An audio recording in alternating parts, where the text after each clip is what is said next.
ito na yung Toronto clock. Dami din nagpapapicture. Yeah, why don't you just take one? Yeah. You also got it. Yeah. Yeah.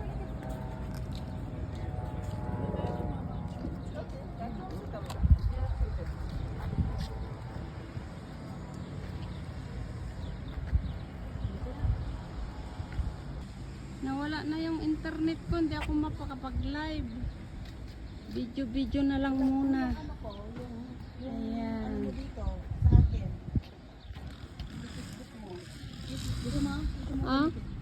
May 60 gigabyte pa. Hindi ko kwan. Alam yung password ko. Tapos itanggalin mo rin pag nandun sa bahay. Gumagalaw siya. Daming fish. Ulihin ko kaya. Oh, gumagalaw. Ang galing. Doon sa puntahan natin. Maraming fish doon. Oh, magklase